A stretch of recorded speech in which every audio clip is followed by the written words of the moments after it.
Welcome, everyone. I'm David, co-founder and CEO at Crisp. Few words about Crisp. So Crisp is a global leader in real-time voice AI technologies. We are most known for our actually three flagship technologies: AI noise cancellation, accent conversion, and voice translation. Our AI technologies process over 80 billion minutes per month of audio traffic in human-to-human communication and over 1 billion minutes per month in human-to-AI communication, also known as voice AI agents. And these are really big numbers.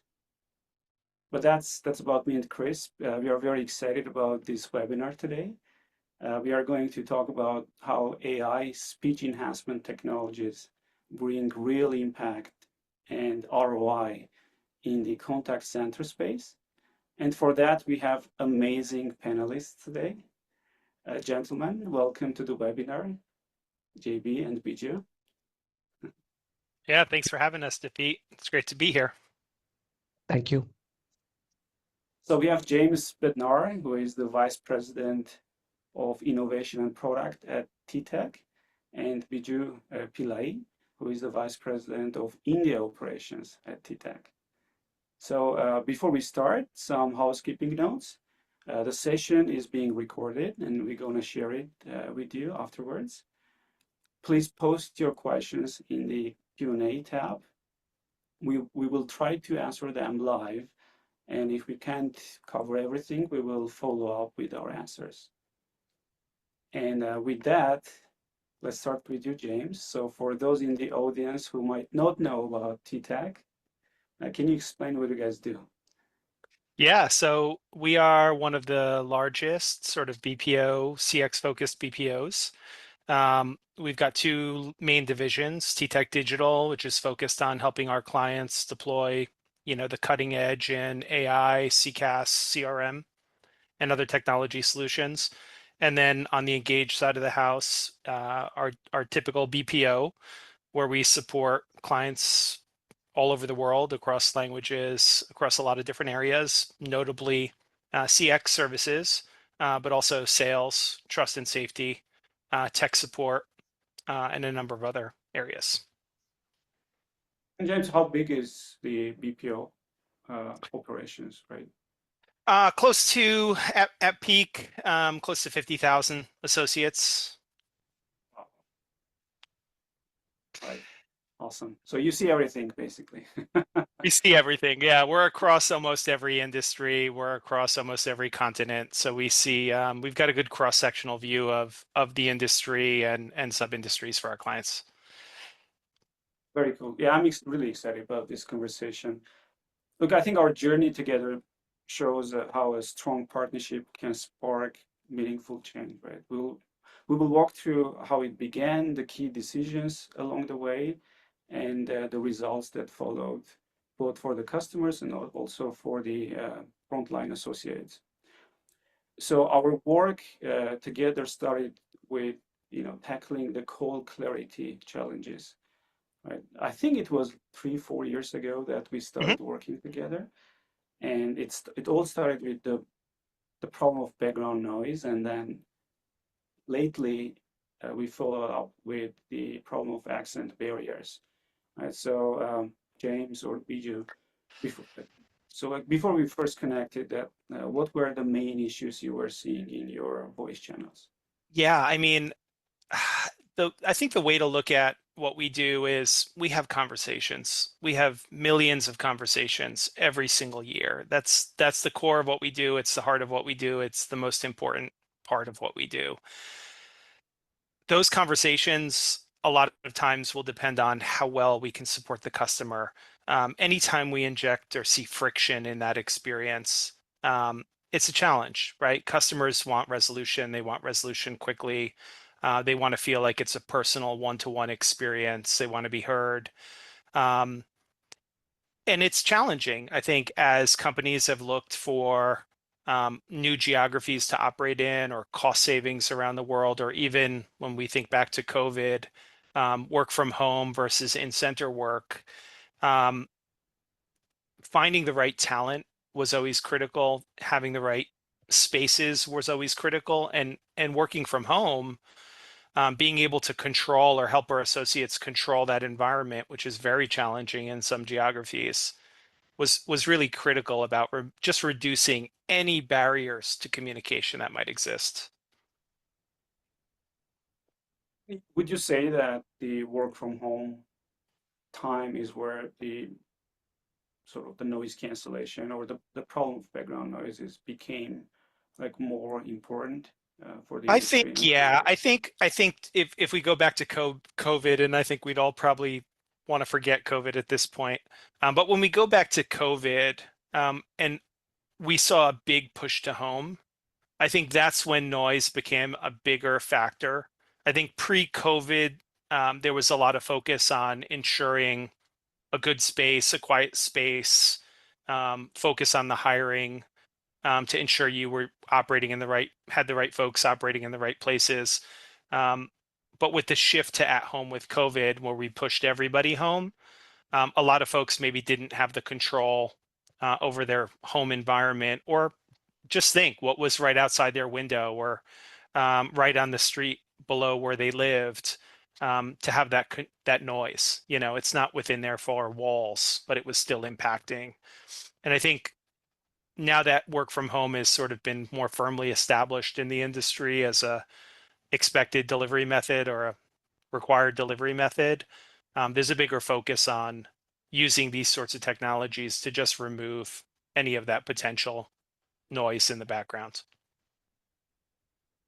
and if you could share in just your perspective, how big is the work from home and work from the office like ratio in the Oh, industry? I mean, it's huge, and it continues to be that way. I think we're about 70% at home. I think Oh, it's wow. similar. It's similar for a lot of the other players. Now, in the U.S. market, work from home is the dominant, but we're still supporting work from home around the world, whether it be Latin America, India markets, Philippine market, at home as well. Yeah, I didn't realize it's still so big. It's great to hear. All right, so like so a lot of folks moved home. You started looking at different solutions, right? Can you walk us through that process? And then also how accent conversion became part of the same story, right?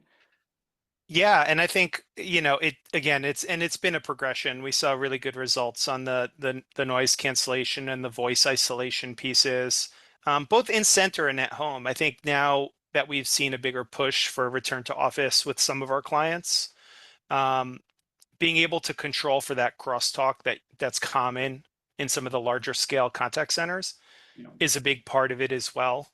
Um, and when you think of it from the customer perspective, you know, having a nice quiet line where you're not hearing that background noise kind of sets the expectation up front for the customer, that you've got somebody's full attention, that they're there to support you. A lot of times, maybe if you're calling, maybe it's you've got an issue you need to resolve and you hear a lot of background noise, that kind of puts you in the wrong mindset as a customer. So we saw good successes, I think, both at home and in center for those use cases.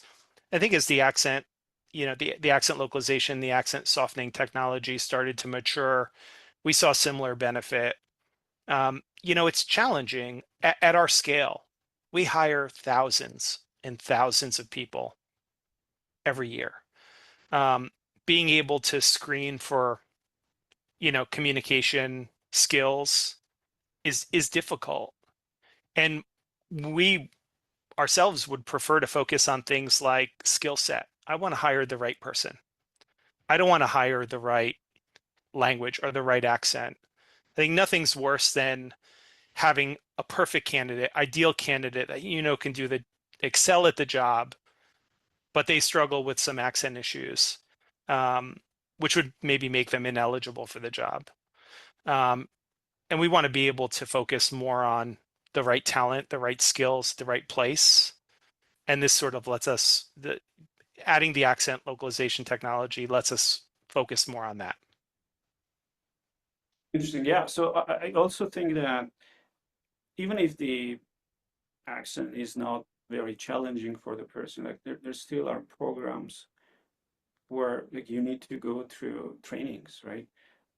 To sort of soften, to learn how to soften your accent, which I think is I've tried to do that for myself. It's just it's it's there is so much load on, cognitive load on and stress added when you need to do this real time, right? So even like those programs are very challenging. And if you think about like that, this is the way we think about it at Crisp. It's a magical button that technology can help people, right? You click the button, and then you don't need to go through that Yeah, training and stress. I completely agree with you. Growing up, I grew up in an immigrant household. English was not the language we spoke at home, and my father was always very self-conscious of his own accent, Eastern European, very heavy Eastern European, Slavic accent. And he had tried for years to go to voice coaches to try to work on it, and it was just very difficult for him to change how he spoke. And he felt that it held him back. So, I can relate. I can relate to a lot of those challenges. Yeah, yeah. So let's talk about the results, right? How do we what do we see in terms of some metrics? What changes did the technology bring, and how do the customers feel about this, the associates feel about this? Yeah, so I think we've got a couple of data points. I think we see broad benefits. I think we see broad benefits across whether it's service or sales ecosystems. We see benefits um, depending on the type of intent and the challenges. I think some of the data you're seeing on this screen here, I think these are interesting. This is sort of an accent localization, accent conversion use case for us. And this is one that Biju is very familiar with. This is a client that we were working with who was primarily US based. They were looking for some ability to flex offshore. Um, and they were really hesitant to go offshore without technology to help improve the communication quality. So we had done some initial pilots with them and are scaling with them now. And there's a couple of call outs, I think, about these numbers. So this is India delivery. An 80 plus NPS out of India is a spectacular number. And 80 NPS is a spectacular number wherever you are in the world. So I think this is just a testament to when you get the right people, you get the right operational rigor, you get the right technology in place. I think people really should consider rethinking some of these offshore markets that were maybe not their primary choice for voice delivery. And again, I think anyone would be proud to show off an 80 plus NPS. The fact that it's enabled by the accent conversion, the accent localization tech, is just sort of icing on the cake here. Yeah. Yeah, I yeah, please.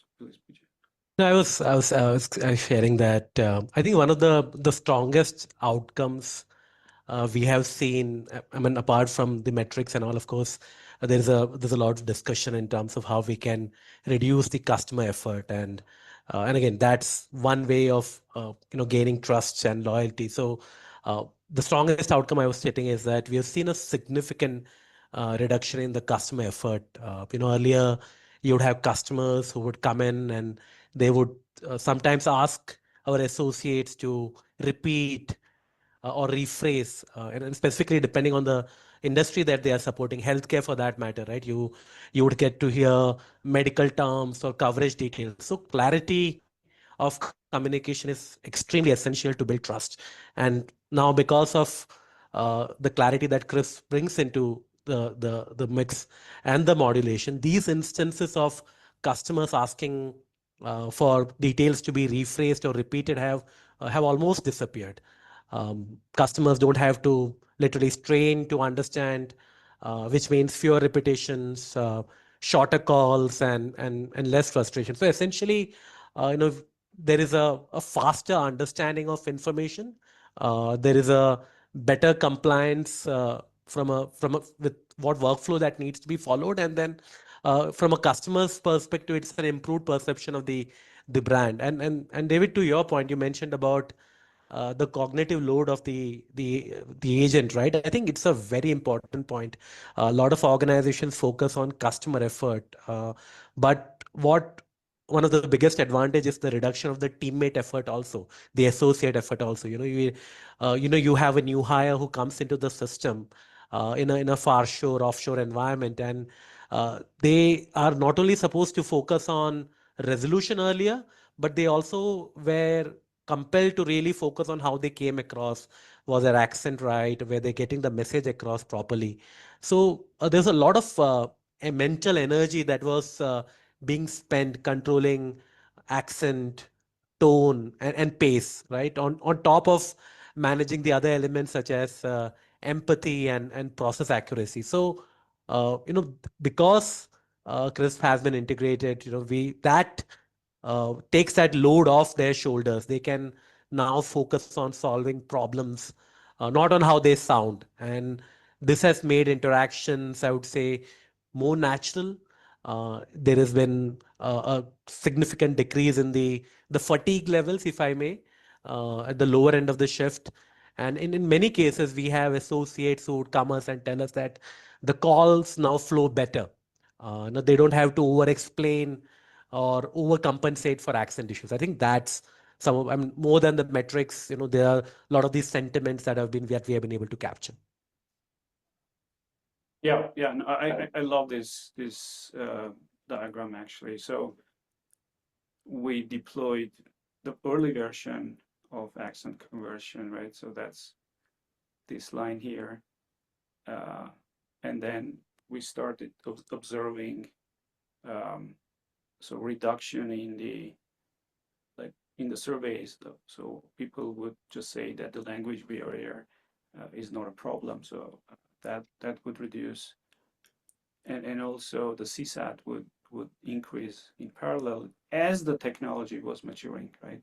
So obviously this is a very complex technology, and we are continuing to tune it, right? We're continuing to do a lot of innovation in this space to improve the technology. And in fact, we are going to launch version 4 this quarter. I'm looking forward to it, and I expect to see significant improvement again, yet another sort of improvement in these numbers. So yeah, so this is very cool. Look, I know TTEC operates heavily in the healthcare industry, and I think the healthcare companies have been particularly interested in this technology, right? We see that across the industry. What's been the most crucial change that CRISP has brought to that industry for you, right? In the healthcare, in particular. Yeah, I think for us, it's been the ability to open up new markets or help our clients operate in new markets. I think for a lot of our healthcare clients, onshore US delivery is still a big part of how they operate. I think we've seen over the past few years the door open to some more of the Latin America delivery, for example. Now we're seeing that expand again into Philippines and now into India as well. So I think it's giving our clients more options in terms of delivery, where they need to be aggressive on cost savings. For example, we can offer a solution where they need to focus on higher quality of a delivery. We can focus on that. And I think, there's not many places left in the world. There's no new market that somebody will stumble upon tomorrow. Look, Africa definitely has a lot of opportunity, but when you see places like India, which is a fantastic market, a market I've been working with for 2+ decades now. You know, I sort of cringe a little bit where I hear people say, well, India is a great market, but it's not where you go for voice. And I'm like, well, how about if we could change that? How about if we could change that perception? And I think we're starting to see some of that now. And I think also in some more mature markets like Philippines that continues to grow in scale, um, there's still talent issues, right? You're starting to move out into the provinces, for example, where you get a little bit more of the accent impact. You look across Latin America, for example, as we go into additional markets within, say, Mexico or Colombia or other areas where you may want to move to a tier 2 city. Again, now accent becomes a bigger issue than in some of the major metros. So I think it's the unlock. And like the data point here, um, there's still massive cost savings from the labor arbitrage use case. It's no surprise. I mean, the fact that, you know, we can help clients cut some 70% of costs moving from an onshore US to a offshore India delivery is pretty substantial. Um, and anything we're doing to remove the barriers just makes that more compelling for clients. Yeah, I think like this is a very impressive number, right? And would it be accurate to say that this technology actually enables the growth of the industry in India? Is that it? I think that's what you're saying. I just want to sort of double Yeah, check that. I think absolutely. You know, as more and more clients are hearing examples of exactly what it sounds like, of, you know, being able to balance the talent in market with the voice quality, it becomes a more compelling, you know, reason to reconsider some of these markets that maybe weren't their primary focus over the last few years. Yeah, in the past, David, we have had clients who would actually come in and express reservations about voice being delivered. And the primary reason is, of course, you need to have clarity of communication. And because it has such an impact on trust, accuracy, and that emotional comfort. And with Crisp, it provides that real time accent neutralization, background noise removal, and tone stabilization. I think these elements have really played a big part in helping the clients really gain that comfort. I think also one of the other elements which enables us. Again, this is industry agnostic across, and it's not just India specific. It's also Philippines. In the past, the industry used to really invest very heavily on a role called a voice coach. And there was a dependency on the voice coaches to help agents neutralize accents and work on modulation. And this was both time sensitive, and because it was so human dependent, there was always going to be inconsistency coming in. And I think that is a gap that Crisp has filled in seamlessly. You always have a uh, on always on voice coach that is there, ensuring clarity from day one. I think that's one part of it, and this has accelerated ramp up times for new hires specifically, reduced I would say coaching time significantly. So you don't have to coach now on soft skills. You are focusing more on the product, the domain. And as with the introduction of AI, we all know that associates worldwide are going to get more and more complex queries, and hence the need for domain proficiency. And that's where some of these coaching conversations have shifted to. And I think this is also another benefit of having a technology like this built into the system. Yeah, I really like that concept or analogy of having like a voice coach or just general coach next to every associate, right?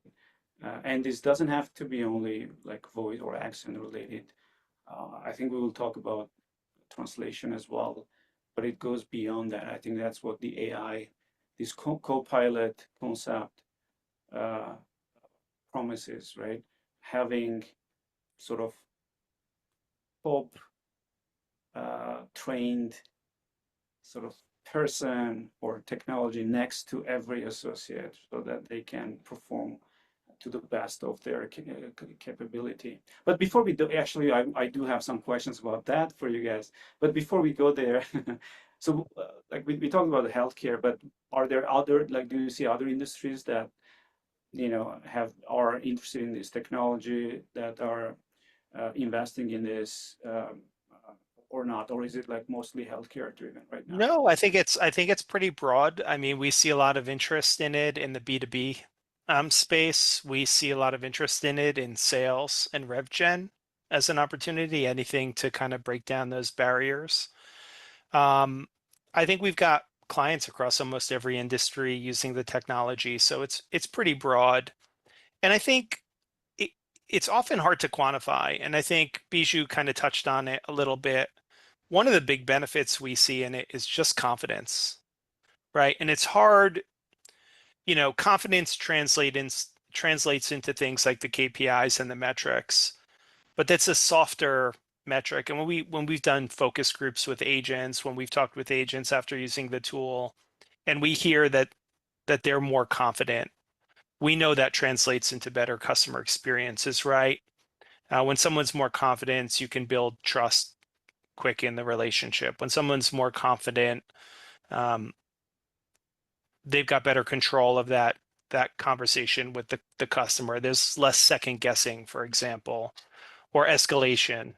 So there's a lot that, that just doesn't translate into a AHT metric, for example, that we know eventually will translate into things like attrition or retention metrics, for example, overall customer experience.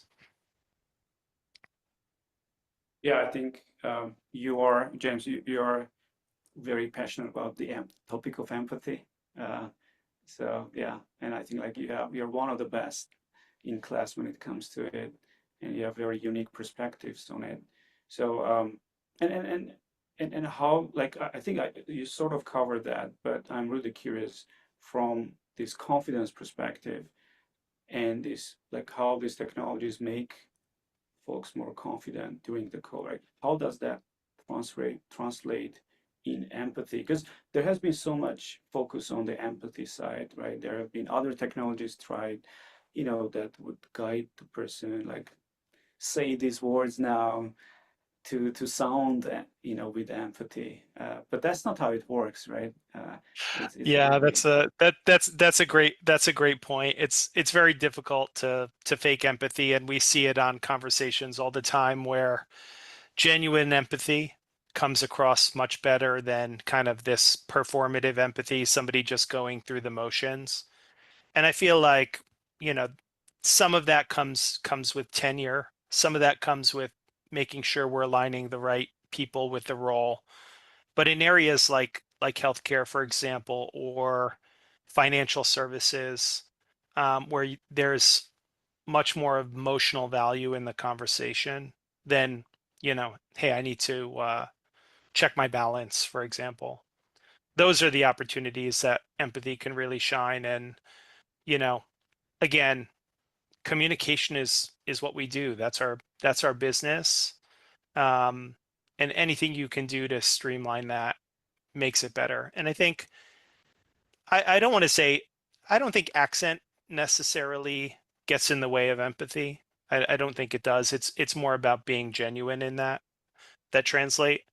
But anything where you start to inject frustration, where a customer is now needing to ask you to repeat themselves or you're mishearing them, that'll get in the way of empathy. And I feel like it becomes much more difficult to build a genuine relationship if you as a customer don't feel like you're being heard. yeah, it's the impact on confidence and stress, right? Like, so That's it. if you know that you're in a fragile state, and like you heard some comment from the customer, the confidence starts to go down, and it definitely impacts the empathy. Very cool. So look, we have covered noise cancellation and accent conversion technologies. I think these are like very mature technologies today, from AI perspective. Again, very hard to build them, but I would say they are, so like I always say like noise cancellation is 10 out of 10 from maturity perspective. Accent conversion is 9 out of 10, and it's getting close to 10 out of 10, right? Um, but there are some other things, right? So that are coming, like voice translation is one of them, one of these super exciting technology. And overall, I would say that I think the voice AI, including like speech analytics, agent assist technologies, what is your view on these, right? So again, like noise cancellation, accent conversion, they work. They definitely work today. They create impact. They create, they bring ROI. That's very clear for us now in the industry. For those other things, I'm very curious about your opinion, right? Like, where are they in terms of their maturity and ROI, and so on? Like, how you guys feel about I think what makes these use cases unique are that they're almost universally applicable, right? When you get into some very niche use cases from an AI perspective, or just taking a step back, I'm sure a lot of us have heard the statistics around, AI pilots failing or AI pilots not necessarily generating ROI in this space. There's some truth to that. Um, maybe there's a little media spin to that. But in these use cases, they just work and they deliver what's expected with very little effort to deploy. And I think that's different from a lot of the other AI technologies. And I think there's still more that can be done in this space. I joke because we hear it from agents all the time. They love listening to themselves on the accent conversion, accent localization, right? We actually have them do this, right? Where it? before we do a focus group, they'll actually listen to their own calls where they can hear what they sound like post technology. And it's fun. It's exciting. It's novel. It's new. It's pretty cool for an agent to be able to hear that. But inevitably, every time we do this, Biju will tell you, um, agents will ask, well, when can we have it for the customers? When can we Yeah, have it for the other side of the conversation? Because customers can understand us perfectly now, but we still struggle with some of their challenging accents. So I think it's interesting to see this technology evolve now where we can continue to bridge those gaps. And I think in language communication without translation, there's still, I think, opportunity there. And then to bridge the gap with translation. Um, Solving for language is a big problem. I think when you look at where BPOs or CX is done around the world, so much of that is driven by language availability in specific markets or not availability, right? The sort of the languages that have been historically very, very difficult to solve for, things like Nordics or German, for example, where there just is not a lot of near or offshore talent available. Um, that's where we see, I think, translation really sort of unlocking some of these very difficult to solve markets. And, agents are excited. Everyone has watched, the Apple AirPods iPhone release where they saw real-time live voice translation. And I think customers are now getting more familiar with it. I think that's definitely where we'll see this shift to in the next year or so. yeah. Biju, how about you? From what, any more like expectations from your perspective? No, I think James actually really stuck it up, articulated really well that you constantly hear from an associate standpoint on the other side of it. Uh, there is always areas where it can get better. We are talking about there are elements around whether transcription is available, right? Because though they are able to hear, there are certain things that are still challenging and difficult. Can that be integrated into a solution? And we are working on that solution at this point of time. But uh, I think the way we are looking at it is that uh, for us, a big portion of the battle has already been won from the fact that, you mentioned about empathy, and JB touched upon it. It's not just about tone at the end of the day. It's all about sounding confident, and how the agent can really focus on having a free flowing natural conversation with the customer. And it was not the case in a lot of these cases. And of course, I mean, having said the adoption and of all of it, you will always have associates who will come and talk to us and have the conversation around how they would want their voice to just be natural, and they don't want to use.